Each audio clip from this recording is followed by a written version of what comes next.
Little Red Riding Hood. One summer day, a girl named Little Red Riding Hood was baking cakes with her mother. "Do you think you can deliver these to Grandmother's house by yourself?"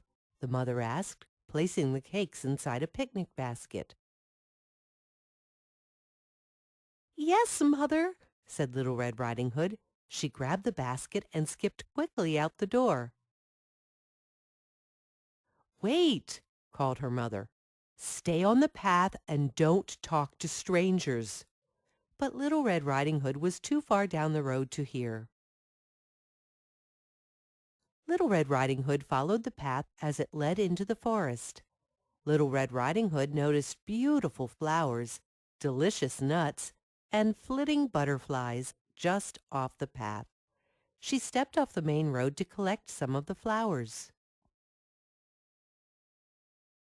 From the shadows, a pair of eyes spied Little Red Riding Hood leaving the path.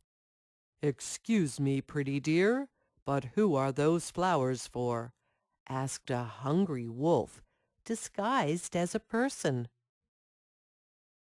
Little Red Riding Hood answered the stranger without even looking at his face. "These flowers are for Grandmother. She is sick and home alone in the first house by the oak tree."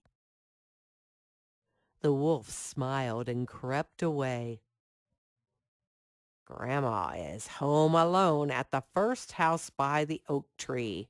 The wolf licked his lips as he ran down the path which led directly to Grandmother's cottage. The wolf knocked on Grandmother's door. "Who is it?" asked Grandmother. The wolf disguised his voice. "It's Little Red Riding Hood, and I've brought cakes." Grandmother, who had been very sick, couldn't hear well. She believed the wolf's voice was Little Red Riding Hood's voice. She told him how to unlock the door, and he crept inside with a grin. Not long after, Little Red Riding Hood arrived at Grandmother's cottage. "Who is it?" asked the wolf, disguising his voice like Grandmother's. "It's Little Red Riding Hood, and I brought cakes and flowers." The wolf told her how to unlock the door, and she skipped inside with a smile. Inside, the wolf peeked out from under a blanket. When Little Red Riding Hood came close, he coughed. "Stay away, dear. I've been very ill and do not want to get you sick," the wolf lied, making his voice sound just like Grandmother's. Little Red Riding Hood set the basket down and watched Grandmother snatch a cake from the basket. "Grandmother, what big arms you have!" shouted Little Red Riding Hood.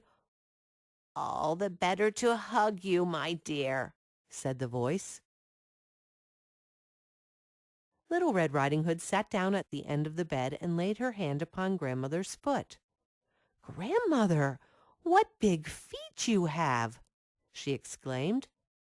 "All the better to walk to your house, my child." Grandmother's bonnet fell off as she chewed, and Little Red Riding Hood gasped. "Grandmother, what big ears you have!" "All the better to hear your voice, granddaughter." Soon the cake was nearly finished. "Come closer, my dear, and have the last bite," said Grandmother. Little Red slid over and took the cake. "Grandmother, what big eyes you have!" Little Red Riding Hood gasped. "All the better to see your lovely face," replied Grandmother. Then Grandmother smiled very widely. "Grandmother, what big teeth you have!" marveled Little Red Riding Hood. "All the better to eat you with," growled the wolf as he threw off the covers. Little Red Riding Hood screamed and ran. Little Red found a door at the back of the room and opened it. Inside was her real grandmother. Little Red untied Grandmother and they escaped out the front door. Little Red Riding Hood and her grandmother stayed on the main road and didn't stop to talk to any strangers along the way. That night, Little Red Riding Hood did a little more listening than talking.